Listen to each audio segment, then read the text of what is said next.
아주 먼 옛날, 남쪽의 따스한 햇살이 늘 내리쬐는 고즈넉한 해밀이라는 마을이 있었습니다.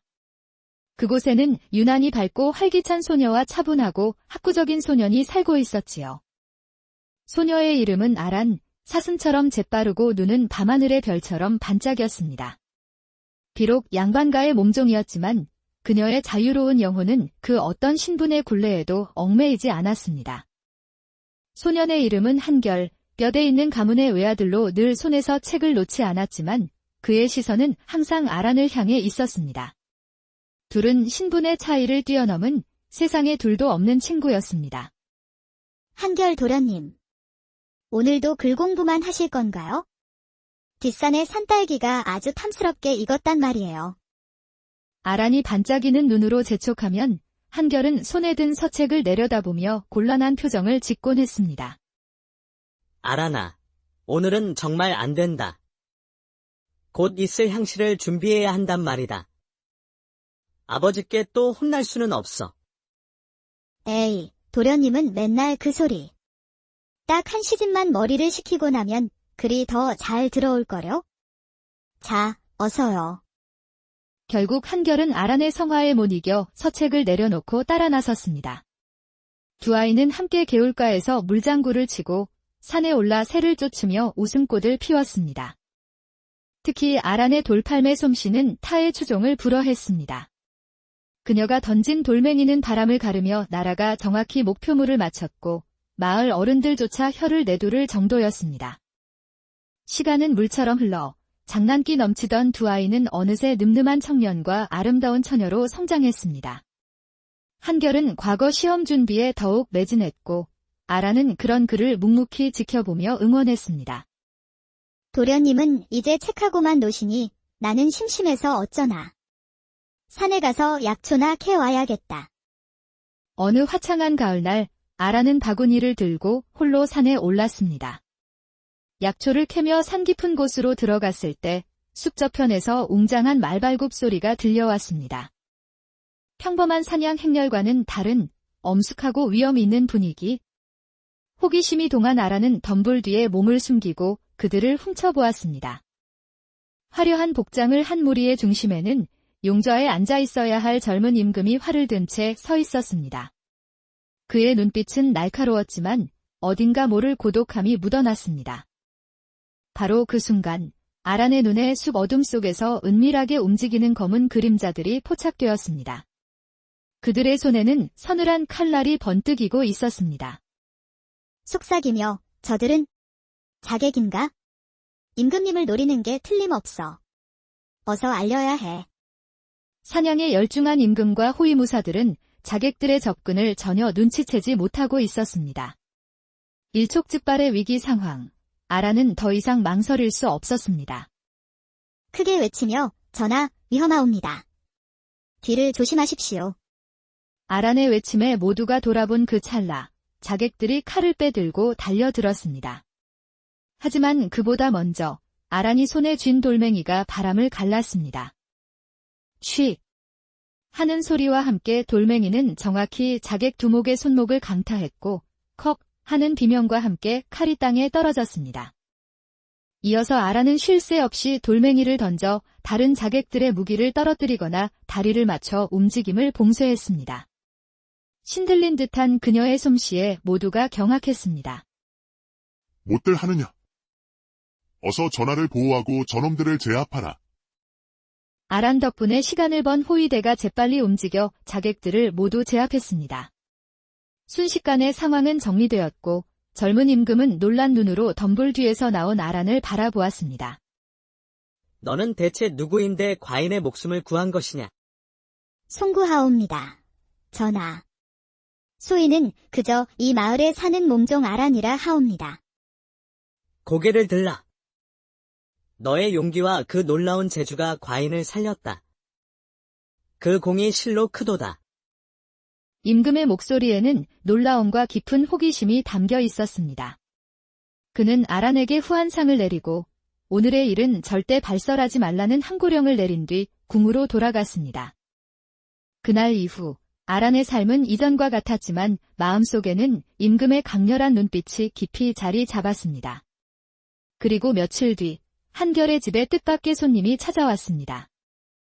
어명이다. 이 집에 사는 아란이라는 여종을 즉시 궁으로 들라하셨다. 임금을 보필하는 상선이 직접 찾아온 것입니다.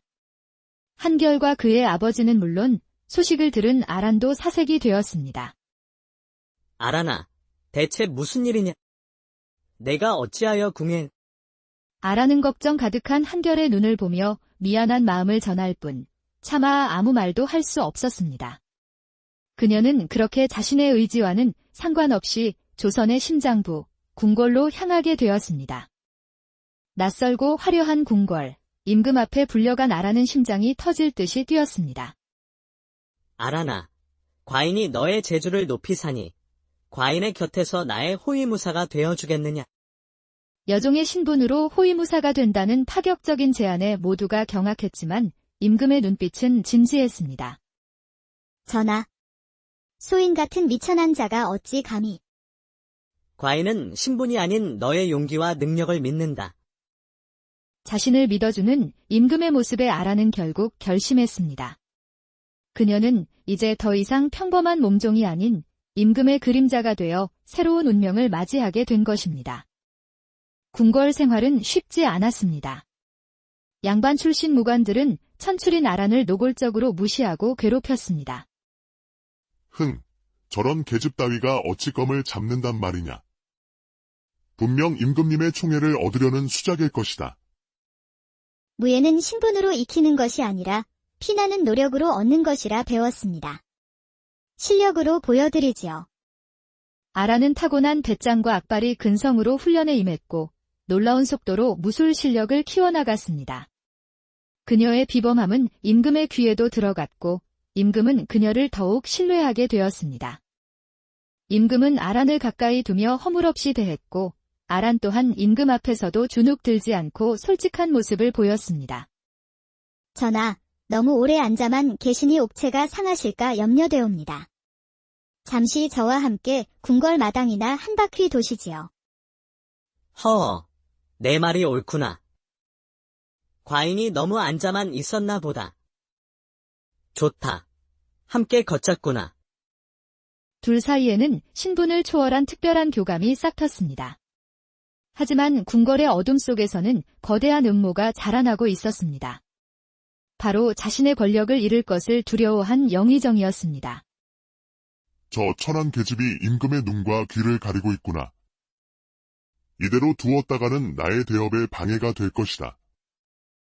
제거해야 한다.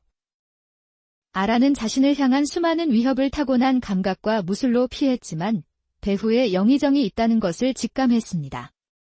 그러던 어느 날 밤, 그녀는 영의정의 서재에서 흘러나오는 대화를 엿듣게 되었습니다. 때가 되면 일거에 저 젊은 임금을 끌어내리고 새로운 세상을 열 것이다. 궁궐 내 병사들은 이미 내 사람이다. 영모. 아란의 심장이 철렁 내려앉았습니다. 그녀는 즉시 임금에게 달려가 모든 사실을 고했습니다. 영의정이 감히 영모를 꾀했단 말이냐? 하지만 이미 때는 늦었습니다. 영의정은 아란의 움직임을 눈치채고 먼저 손을 썼습니다. 궁궐 곳곳에서 비상 나팔이 울리고 매수된 병사들이 칼을 들고 날뛰기 시작했습니다. 전하, 위험하옵니다. 어서 피하셔야 합니다. 아란은 본능적으로 임금의 앞을 막아서며 칼을 뽑았습니다. 임금 또한 옆에 있던 검을 들고 함께 싸웠습니다. 그들은 역적들에게 밀려 궁궐 후원의 비밀 통로로 향했습니다. 수많은 칼날이 쏟아지는 절체절명의 위기, 아란은 온몸으로 공격을 막아내며 임금을 통로 안으로 밀어넣었습니다. 어서 가십시오. 소인이 이곳을 맡겠습니다. 전하께서 무사하셔야 이 나라가 바로 설 수 있습니다. 아니 된다. 아란아. 너 혼자 남겨둘 수는 없다. 아란은 임금의 손을 뿌리치고 그를 통로 안으로 밀어넣었습니다. 절박하게. 아란아. 반드시 살아남아야 한다. 무슨 수를 써서라도 살아남아 과인에게 돌아오너라. 통로 문이 닫히고 아란은 홀로 남아 수십 명의 역적들과 맞서 싸웠습니다. 작은 몸에서 뿜어져 나오는 기세는 폭풍과 같았지만 역적들의 수는 끝이 없었습니다. 힘이 다해 무릎을 꿇고만 그 순간 어둠 속에서 성광처럼 나타난 그림자들이 역적들을 베어 넘기기 시작했습니다. 바로 충직한 상선과 내금이 병사들이었습니다. 아란 아가씨, 괜찮으십니까? 전하께서 미리 대비하라 명하셨습니다. 임금은 이미 영의정의 역모를 짐작하고 대비하고 있었던 것입니다. 비밀 통로로 피신했던 임금이 충직한 군사들을 이끌고 돌아오자 역모는 실패로 돌아갔습니다. 며칠 후 몸을 회복한 아란은 임금을 아뢰었습니다.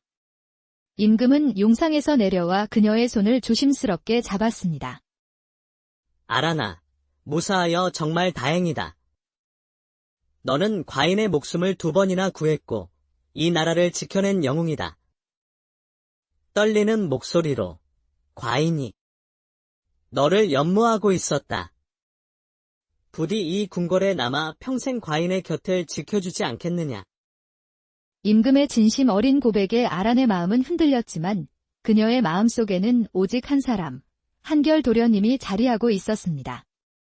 전하, 숭구하오나 소인의 마음에는 이미 정인이 있사옵니다. 어린 시절부터 함께한 한결 도련님을 연모하고 있사옵니다. 임금의 얼굴에 깊은 아쉬움이 스쳤지만 그는 이내 애써 미소를 지으며 그녀의 손을 놓아주었습니다. 그러하였느냐. 너의 진심을 들었으니 더는 붙잡을 수 없겠구나. 내 마음이 향하는 곳으로 돌아가 부디 행복하게 지내거라. 임금의 넓은 아량에 감격하며 아란은 궁을 떠나 한결에게로 돌아갔습니다.